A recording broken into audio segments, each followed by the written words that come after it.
תנו לי בשלב הזה להגיד שלום וערב טוב לחברת הכנסת גלית דיסטל אטבריאן. שלום, תודה שבאת לפטריוטים. מה שלומך? ברוך השם, ברוך השם. מזמן לא היית פה.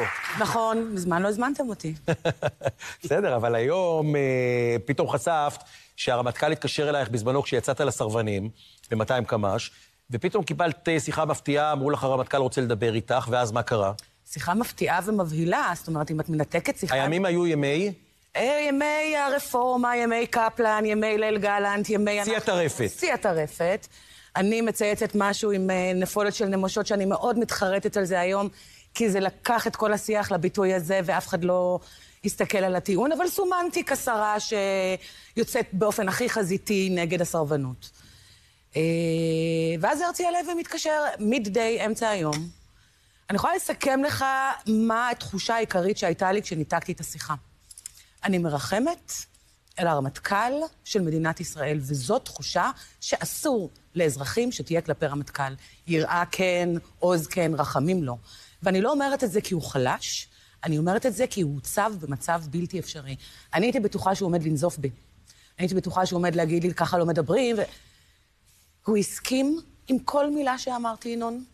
הוא הסכים לחלוטין עם החומרה של הסרבנות, הוא הסכים לחלוטין עם ההשלכות של הדבר הזה, הוא היה מאוד מאוד מפוקח. הוא רק אמר לי דבר אחד, אם אנחנו נלחם בהם, מדינת ישראל בהפקרה מוחלטת שנים. גלית זה משהו שאנחנו לא יכולים להרשות לעצמנו. הפקרת ביטחון חמורה. מה זאת אומרת? אי אפשר היה להילחם בזה? הוא אומר ככה. לא הייתה דרך אחרת להתמודד עם התקופה הזאת? הוא מבחינתו, היו לו שתי אופציות. אופציה אחת להילחם בזה, מתוך הבנה ממה שהוא אמר לי, אני נלחם בזה, כל מערך ההגנה של מדינת ישראל מתמוטט. יש פה אנשים עם תפקידים שיקח לי שנים להכשיר, לא חודשים, שנים. מה נעשה בלעדיהם? אבל אולי אם הוא היה מתמודד עם האירוע הזה אחרת מהיום הראשון שלו, שבו מישהו, איזה תת-אלוף או אני לא יודע מי, אמר שהוא יסרב, והיה מדיח אותו באופן מיידי, אז לא היה נפרץ הסכר, ויכול להיות שכל ההתנהלות של צה"ל באירוע הזה הייתה לוקה בחסר. אני רק אזכיר שמערך ההגנה הישראלי קרס תחת הרצי הלוי. זה לא שהוא לא נלחם בזה וזה סייע לנו.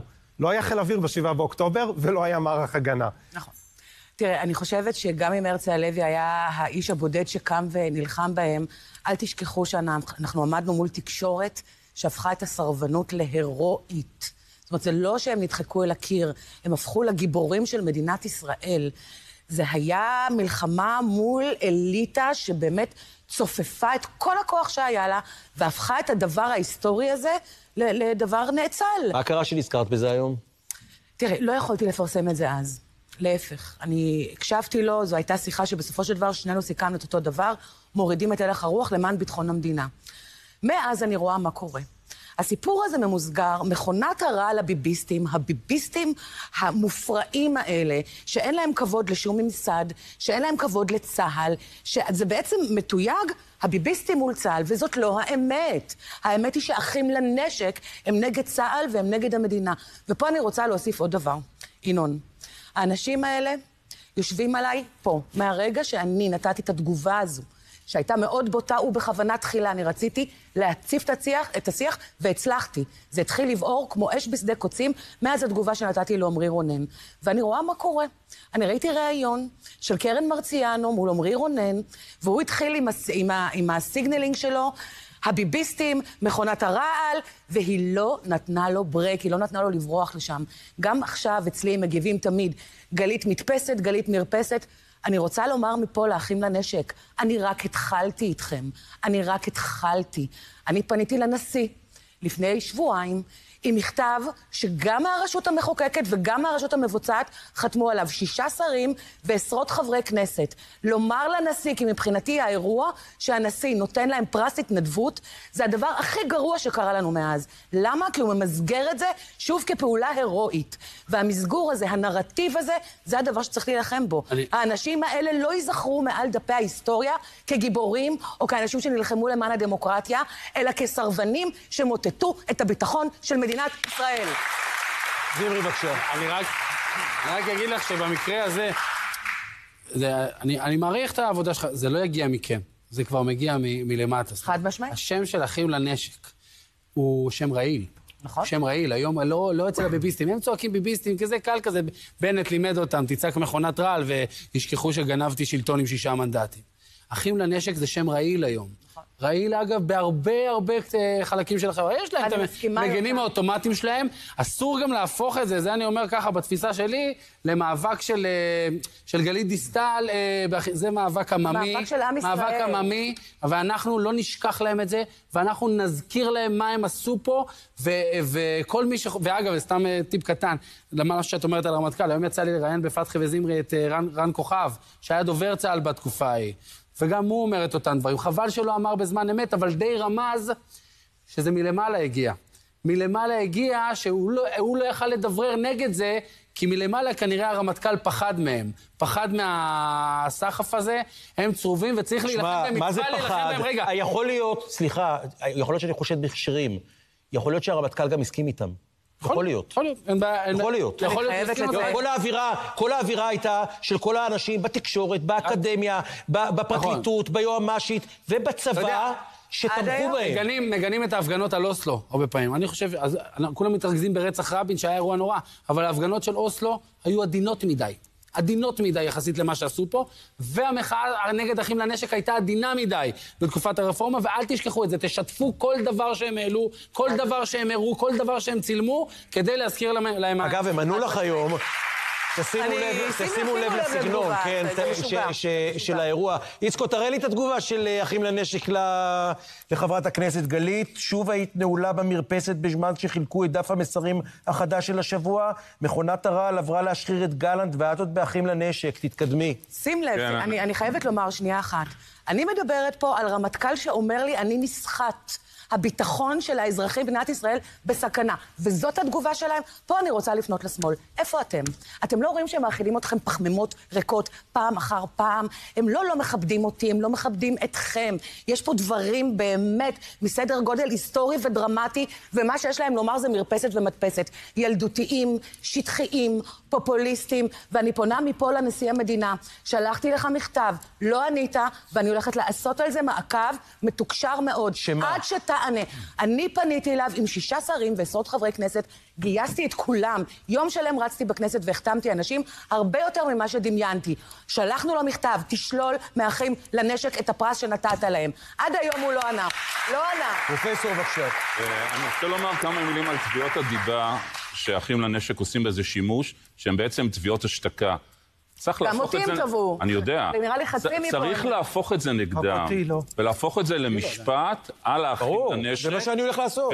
תבעו אותי. זה בדיוק מה שאני הולך לעשות. התענוג כולו שלי. ההיסטוריה נכתבת על ידי מי שמנצח. אוקיי, צריך לזכור את זה.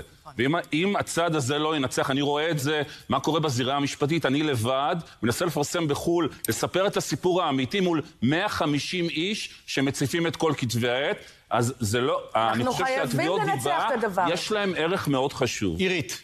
יש איזה משהו באחים לנשק, אנחנו יודעים מה הם עשו, כי אנחנו היינו שם, כי הם התראיינו בכל מקום, כי אז גם היה להם המון כסף, כי היה להם את הדף פייסבוק ואת הטוויטר וכל מיני אתרים וגרפיקה והכל. עכשיו, לראות את רון שרף או זה, לא קראתי לסרבנות. זה כאילו, אני רואה... הם הוציאו קאט התנדבו. בוא לראינו, תמיד מתגייס. הם הוציאו מדבקה, תמיד מתגייס. לא, אני רואה, נגיד, גם אתה עושה, גם יותם זמרי שיש לו פרויקט, שאני רואה תזכורות. אני אומרת, זה כמו להוכיח שהשמש זורחת במזרח על ידי זה שכל בוקר אתה יוצא לצלם את הזריחה. ולשים כל יום את הדבר הזה. אנחנו יודעים את זה כי היינו שם. אגב, עם הנשיא, אני מאחלת לך בהצלחה. הנשיא לפני שהוא נתן את האות, אניטה שפירא, כשהפרופסור הזאת התלוננה שהוא לא מיישר קו עם המחנה, ישב וכתב בידיים הנשיאותיות שלו 6 עמודים. אז אני רוצה לענות לך על זה. אני לפני זה ואחרי זה, וכתבתי לו, והראיתי להם את הדף הבית שלהם, והסברתי לו, ואמרו לי, בדקנו בדיקה מעמיקה, אבל אני אומרת, אני חושבת שאולי את תנחלי הצלחה יותר גדולה משלי. אז אני רוצה לענות לך על זה. את לא במחנה הנכון. אני רוצה, שנייה, חשוב לי לענות לך על זה. מה היה קורה אם ממשלת השינוי הייתה מחתימה שרים וחברי כנסת נגד נשיא שנתן לארגון ימני אות התנדבות, ואומרים לו תשלול, זה היה פותח מהדורות. איפה אתם? נו, די, איפה אבל אתם? הכל התקשורת שלהם, נו, זה כל התקשורת שהם שולטים. הם שולטים בתודעה, הם מהנדסי תודעה. אני חייב להגיד, איתי בן חורין, שהיה איש היח"צ שלהם, הוציא איזו עצומה נגד סרבנות, כמו שאני קורא לזה, מעכשיו, כאילו נגד סרבנות, מזמין אתכם לראות את התגובות. אוי, זה נהדר. לעצומה. ושם, מי שחושב שנושא הסרבנות זה כאילו משהו שהשארנו מאחורה, והוא לא קיים יותר, בקרב חוגי אחים לנשק, הוא שמה. תקראו את התגובות, תבינו ששום דבר לא נגמר, בגלל זה חשוב המאבק. אוקיי, רק אני רוצה, חגי סגל, כבר פליישמן, חגי סגל עשה פרויקט במקור ראשון מאוד מעניין על נושא הסרבנות, כן? וזה לסתם כותרת שהוא נתן שם אחת, תשימו לב, ידיעות אחרונות, עיתון הבית. אני אומר לכם, זה יותר גרוע מהארץ נהיה. החקיקה מתקדמת, הסרבנות מתרחבת. לא ההתנדבות, הסרבנות. כן, פליישמן. תסלח לי שאני לוקח את זה שנייה לסיפור שהרמטכ"ל התקשר לחברת כנסת. שרה? כדי לדבר איתה, שרה, סליחה. בזמנו, כדי לדבר איתך על הפעילות הפוליטית שלך. ואני יושב כאן ושואל את עצמי, האם הוא התקשר ליאיר גולן לבקש ממנו להרגיע את הרוחות? אני לא יודע. אני לא יודע, אבל אני מנחש שלא. האם הוא התקשר לאהוד ברק להגיד לו, תרגיע את הרוחות? אין לי מושג. האם הוא התקשר לשקמה ברסלר? אני מכיר מישהו שמכיר מישהו שיש לו את הטלפון של שקמה ברסלר, והרמטכ"ל מכיר גם. ככה אם אתה קצת נתקע. הוא לא עשה את הדברים האלה. אתה יודע מה הוא כן עשה? היה חייל אחד מהצד השני, שהצטלם באיזה בית בפתח תקווה ואמר, אני הנאמן לראש הממשלה. הם חקרו אותו על מרי. אחד. ואני מזכיר לך שבשבוע שעבר דובר צה"ל, שהפך לגוף שאי אפשר לתת מילה אחת של אמון בו, הגן על רון שרף.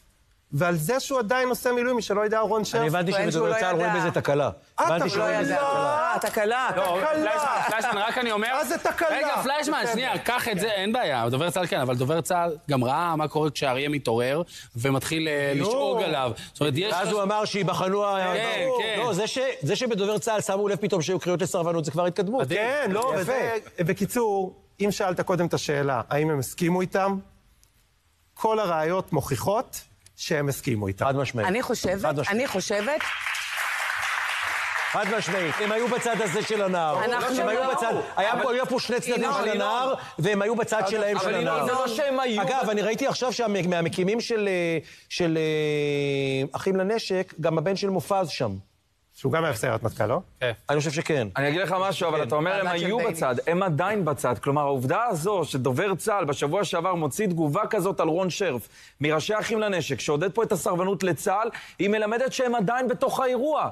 הם לא למדו לקחים כתוצאה מהתקופה הזאת של הרפורמה או משהו כזה. לסיום, גלית. שני דברים. דבר ראשון, אנחנו לא שמים את הספוט על הדבר הנכון, והדבר הנכון הוא שהם ידעו שאין להם תחליף. הם ידעו יותר טוב ממני, יותר טוב ממך, יותר טוב מינון ויותר טוב מזמרי. הם ידעו שאין להם תחליף. זאת אומרת, זו סחיטה פר אקסלנס. זה חוסר אחריות שמעביר על הדעת. זה פשע. זה פשע. והדבר השני שחשוב לי לומר, הרבה אנשים עכשיו מדברים על כן סימטריה, לא סימטריה, מה יותר חמור, לפרוץ לבית ליד, לבסיס צבאי, או לסרב ולהעביר מדורות.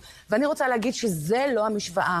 דבר הוביל לדבר. מהרגע שהם התחילו עם הסרבנות, צה"ל הפסיק להיות קדוש. ומהרגע שצה"ל לא קדוש, מותר לפרוץ לבסיסים, מותר לסרב בפעם הבאה. המאבק שלי הוא לא נקמה, הוא לא כעס, הוא לא אני אראה לכם מה זה. המאבק שלי הוא שהמסגור של הדבר הזה יהיה פשע. אחרת, המדינה הזו באבדון. שכוח. תודה שבאת לפטריוטים.